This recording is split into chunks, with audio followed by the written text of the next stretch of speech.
पन्नगे च सुरेन्द्रे च कौशिके पाद संस्पृशि निर्विशेष मनस्काय श्री वीरस्वामिने नमः। भगवती सूत्र में कहा गया है, 10 विहे पायत चित्ते पन्नत्ते तंजहा आलोयनारिहे परिकमणारिहे तदुभयारिहे विवेगारिहे व्युसग्गारिहे तवारिहे छेदारिहे मूलारिहे अणवट्ठप्पारिहे पारंचियारिहे।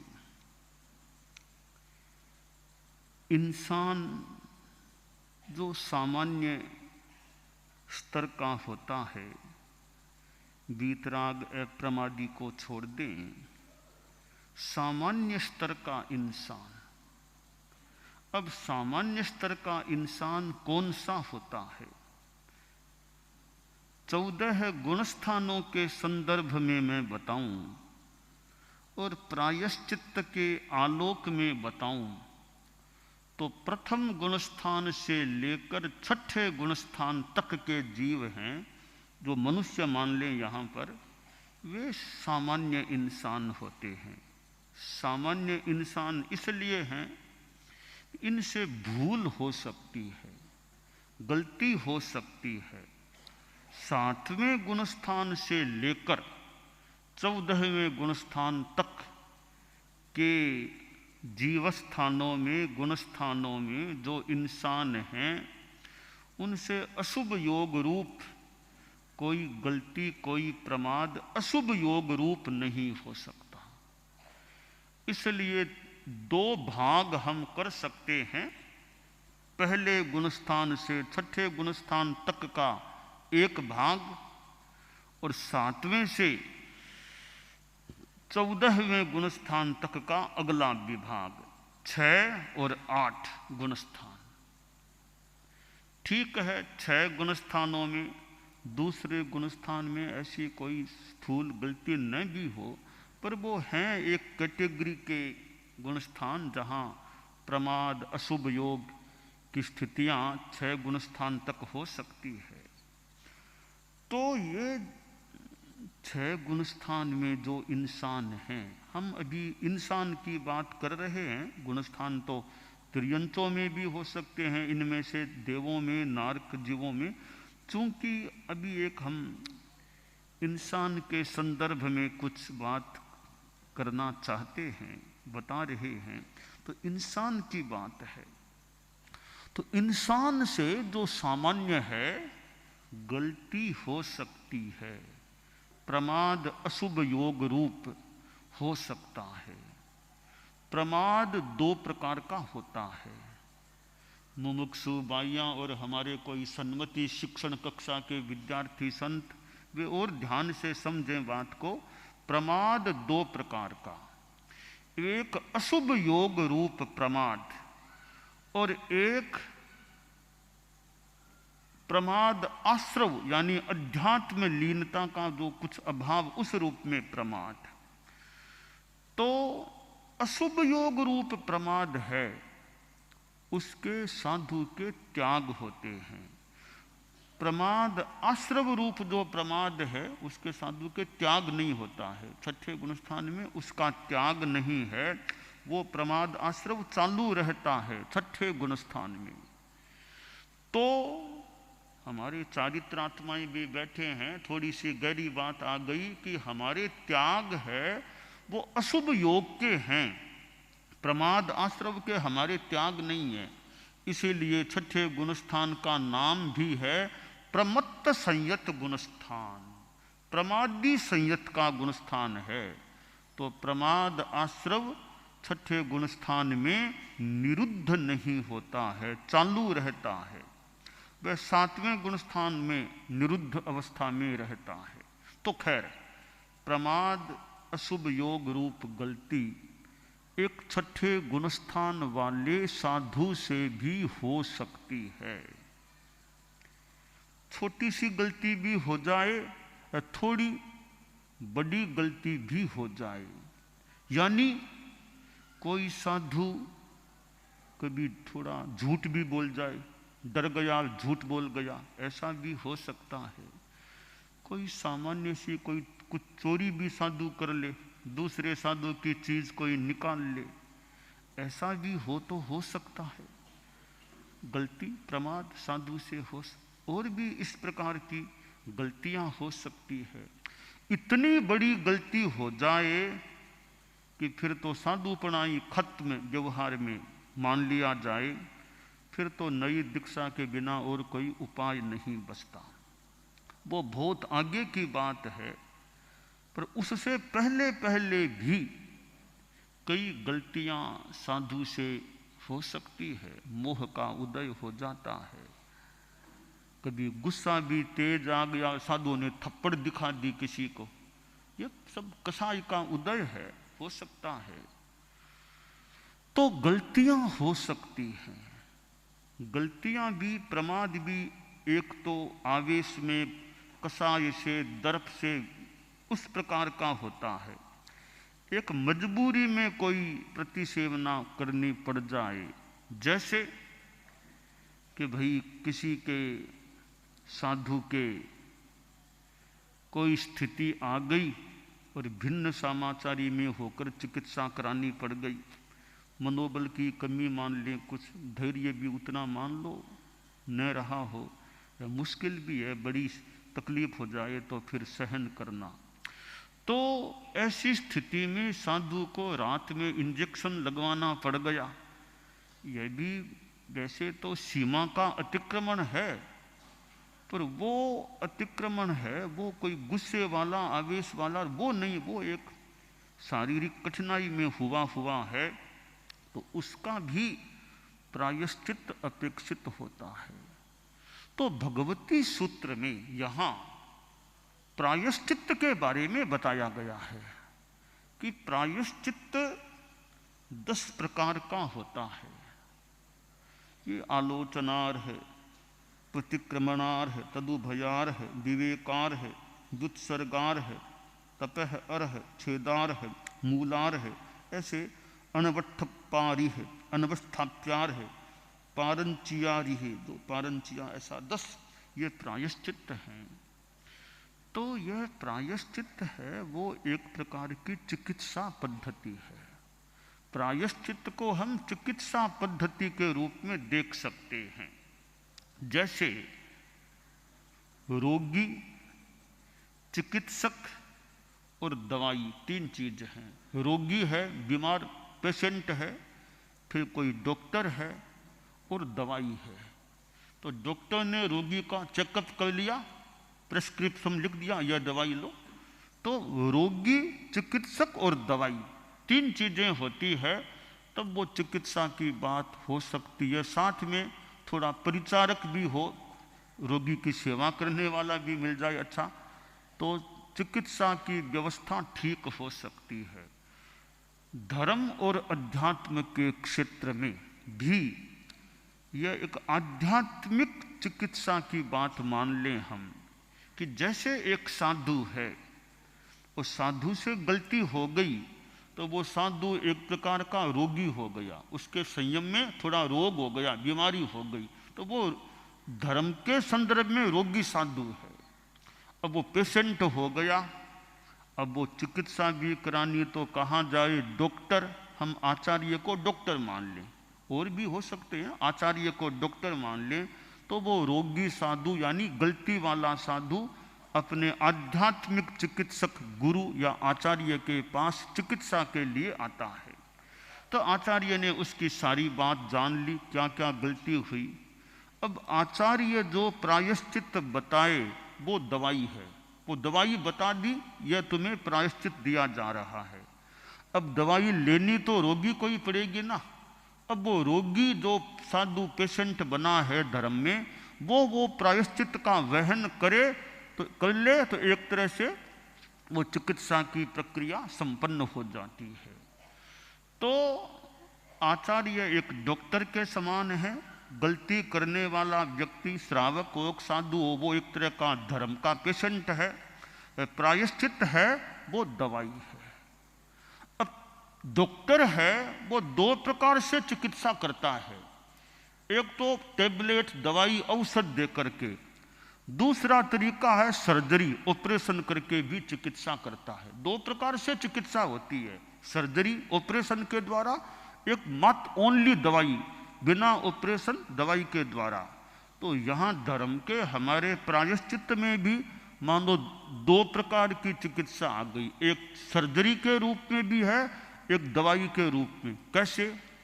एक छेद प्रायश्चित है, वो सर्जरी की चिकित्सा हो गई, उसमें काटना पड़ता है, ऑपरेशन में थोड़ा काटना पड़ता है, तो छेद प्रायश्चित में भी संयम को काटना पड़ता है, तो वो सर्जरी की चिकित्सा है।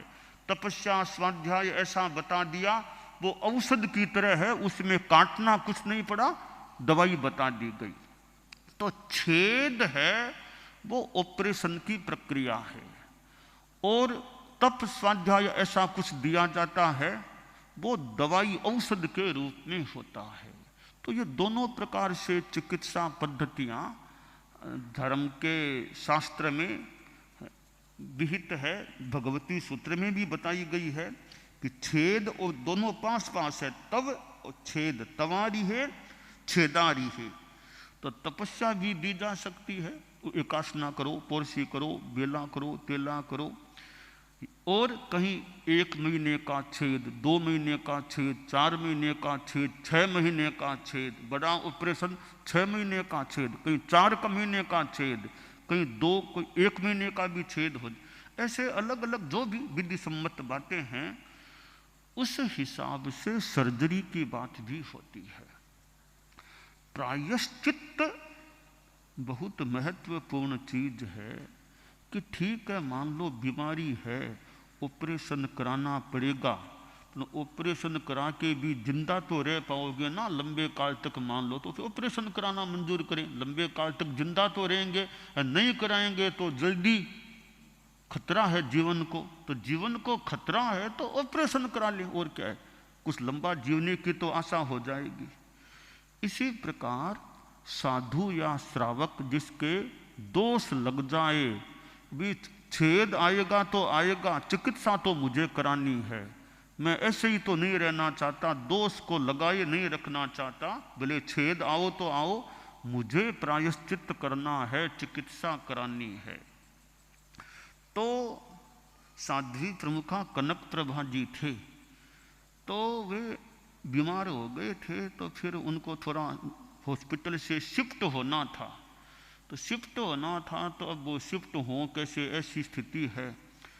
तो अब क्या साध्वियाँ वो हस्तचालित भील चेयर नुमा उसमें से ले जाएंगे, तो वो तो इतना लंबा रास्ता दिल्ली का पार करना थोड़ा कठिन है, तो आखिर जाकर वाहन का प्रयोग करना स्वीकार किया गया कि एक बार वाहन तो काम लेना पड़ेगा, व्यवस्थित जगह जाकर के जम जाएं, वहाँ फिर धर्म ध्यान जो करना, इलाज कराना वो हो जाए। तो फिर उनको संभवतः एम्बुलेंस या वाहन के द्वारा अध्यात्म साधना केंद्र दिल्ली में ले गए। तो कभी इसका प्रायश्चित 1 महीने का छेद प्रायश्चित है, तो वो मंजूर करके भी आखिर वाहन का उपयोग करना पड़ा। तो यानी छेद आए तो आए, प्रायश्चित हो जाना चाहिए, मरने से पहले पहले अच्छा प्रायश्चित हो जाए, देवलोक होने से पहले पहले, वो महत्वपूर्ण बात है। छोटा प्रायश्चित आए कि बड़ा आए, वो इतनी महत्व की बात नहीं, महत्व की बात है प्रायश्चित ठीक हो जाना चाहिए, ताकि आगे का हिसाब तो फिर आशा करें अच्छा रह सके। इसलिए हमें गलती हो जाने पर, दोष लग जाने पर, प्रमाद हो जाने पर यथा योग्य प्रायश्चित ले लेना चाहिए, कर लेना चाहिए। उसमें संकोच नहीं कि मैं कैसे बताऊं, क्या समझेंगे, अरे जो समझेंगे वो समझेंगे, आगे का तो रास्ता साफ हो सकेगा ना, वरना आगे साथ में रह गया, आगे फिर क्या होगा। तो यही जो होना है, छोटा बड़ा दंड आना आ जाए, तो यह हम जो चारित्रात्माएं हैं, ऐसे श्रावक लोग भी हैं कि भाई देवलोक या महाप्रयाण प्रयाण होने से पहले पहले मेरी आलोचना प्रायश्चित वो मेरा ठीक हो जाए, ताकि मैं एकदम हल्का हो जाऊं, मेरा स्नान आत्मा का अच्छी तरह हो जाए। इसलिए हर चारित्रात्मा के मन में यह भावना रहे कि महाप्रयाण से पहले पहले मेरा सारा शोधन अच्छा हो जाए, आराधना साधना आलोचना सब ठीक हो जाए। यहाँ से प्रस्थान करने से पहले पहले वो सब मेरा काम संपन्न बढ़िया हो जाए। इसलिए यह शास्त्र में 10 प्रकार के जो प्रायश्चित बताए गए हैं वो एक चिकित्सा पद्धति है कि इस तरह चिकित्सा हो सकती है। और फिर प्रायश्चित देने वाले हैं एज ए डॉक्टर, वो देख लें किसको कौन सा प्रायश्चित देना चाहिए, वो अपने हिसाब से देख ले। यह छेद के लायक है या दवाई के लायक है, दवाई भी कड़ी दवाई, हल्की दवाई, कैसी दवाई, वो डॉक्टर की भूमिका अदा करते हुए जो आचार्य आदि जो इसके अधिकारी हों वो फिर प्रायश्चित देने का प्रयास करें। प्रायश्चित लेने वाला है वो ऋजुता के साथ अपनी बात बताए, वो मस्त है। बात पूरी बताई नहीं तो फिर पूरा प्रायश्चित कैसे होगा। इसलिए डॉक्टर से बीमारी मत छिपाओ और गुरु से दोष मत छिपाओ। डॉक्टर को दिखाना पूरी बात बताओ, तब डॉक्टर पूरा ध्यान दे सके दवाई का। तो डॉक्टर से बीमारी नहीं छिपानी चाहिए और गुरु से दोष नहीं छिपाना चाहिए, तब वो इलाज का सही रास्ता बन सकता है। तो शास्त्र में कहा गया सो ही उज्जुय भूयस्य, जो ऋजु भूत होता है उसकी शोधि हो सकती है। इसलिए बता दो, सरलता से बता दो कि कैसे। एक जगह कहा गया किम बाल लीला कलितो न बाल है पित्रो पुरो जलपति निर्विकल्प है। छोटा बच्चा अपनी माँ के सामने, अपने पिता के सामने मन की बात बोल देता है। छोटा बच्चा माता पिता के सामने अपनी बाल लीला से मन की बात बोल देता है। तो इसी तरह अपने मन की बात, गलती की बात बोल दो, साफ बोल दो, ऋजुता से बता दो। यह होगा तब शुद्धि का रास्ता प्रशस्त हो सकेगा। तो सरलता से अपनी बात बता दो। तो वो सरलता से बात बताए, उधर डॉक्टर जो हैं यानी प्रायश्चित देने वाले, सामने वाले में तो सरलता, प्रायश्चित देने वाले में गंभीरता, दोनों चाहिए। कि लेने वाला तो ऋजुता का प्रयोग करे, प्रायश्चित देने वाला गंभीरता का प्रयोग करे, दोनों ओर से अच्छा रहे। प्रायश्चित देने वाला भी गंभीरता रखे, ऐसा नहीं कि अनावश्यक इसकी बात को इधर उधर कहीं बिखर जाए, वो भी नहीं हो। तो यह प्रायश्चित बड़ा एक महत्वपूर्ण विषय है। अपने रोज के रोज हमारे यहाँ चारित्रात्माएं दिन में 2 बार आलोचना की सामान्यतया विधि है। सुबह की, शाम की 2 बार प्रतिक्रमण और 2 बार प्रायश्चित कह दें, आलोचना कह दें, वो सामान्यतया लेने की विधि। और क्या है कि प्रायश्चित ले लो, प्रतिक्रमण कर लो, रोज की रोज सफाई हो जाए। फिर भी कोई विशेष गलती लगे तो अलग से जाकर के आचार्य, गुरु, जो अधिकारी जो भी हैं उनके पास अपनी बात बता करके अपने अलग से कि आज मेरे से ये भूल हो गई, आज अलग से ये भूल हो गई, आज नित्यपिंड भूल से गोचरी हो गई, आज मुझे चिकित्सा में एक्सरे कराना पड़ गया, जो भी ऐसा हुआ हो प्रतिसेवना का काम, आज मैंने अज्ञानतावश या जानबूझ थोड़ी सी किसी दूसरे की, साधु की चीज मैंने उठा ली थी, तो कहीं ऐसा प्रमाद हो जाए, हमें उसका प्रायश्चित आलोचन कर लेना चाहिए। प्रायश्चित सबके लिए कल्याणकारी है। डॉक्टर खुद को भी इलाज कराना पड़ सकता है, डॉक्टर दूसरों को इलाज करता है। कई बार डॉक्टर खुद अन्य डॉक्टर के पास जाकर इलाज कराए, मेरे यह तकलीफ हो गई, इस विषय के विशेषज्ञ आप हैं तो आप मेरा इलाज करो। कोई ऑर्थोपेडिक है, घुटनों का और का विशेषज्ञ है, तो उसके हार्ट की तकलीफ हो गई तो उसको हार्ट के स्पेशलिस्ट के पास जाना पड़ जाए, भी यह चिकित्सा तो मेरी आप करो। हार्ट वाला डॉक्टर है, उसके घुटनों में दर्द हो गया तो वो ऑर्थो वाले के पास कि मेरा यह इलाज आप करो। तो डॉक्टर खुद बीमार हो सकता है तो खुद को भी अपना इलाज कराना चाहिए।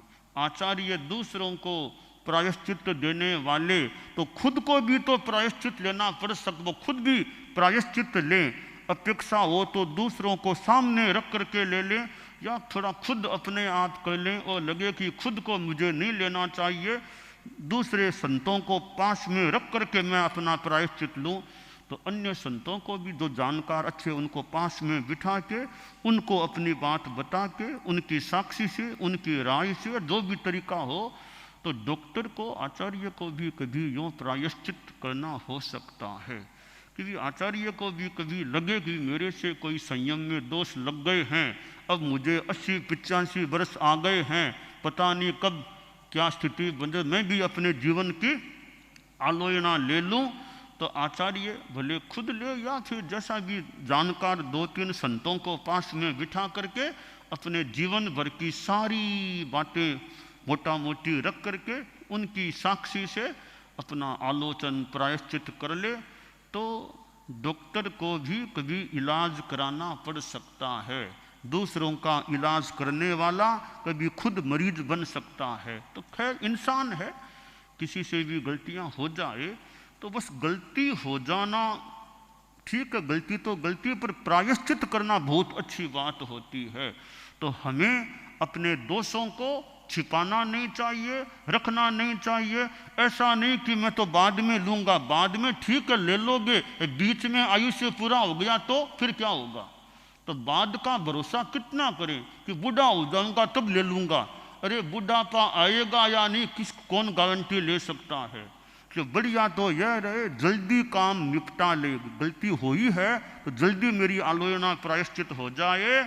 आगे लंबा आयुष्य है तो ठीक है, बीच में कुछ हो भी जाए तो मैं मेरा निश्चिंत हूँ, मेरा शुद्धिकरण हो गया है। तो हम सभी को, चारित्रात्माएं हैं, श्रावक श्राविकाएं भी, कहीं दोष लग जाए अपना प्रायश्चित आलोचना ले लेनी चाहिए। श्रावक श्राविकाओं को सामान्यतया चारित्रात्माओं के पास जो विधि है उस हिसाब से अपना प्रायश्चित करके शुद्ध हो जाना चाहिए, ताकि अगले जन्म का सारा रास्ता हमारा साफ रह सके, अच्छा रह सके।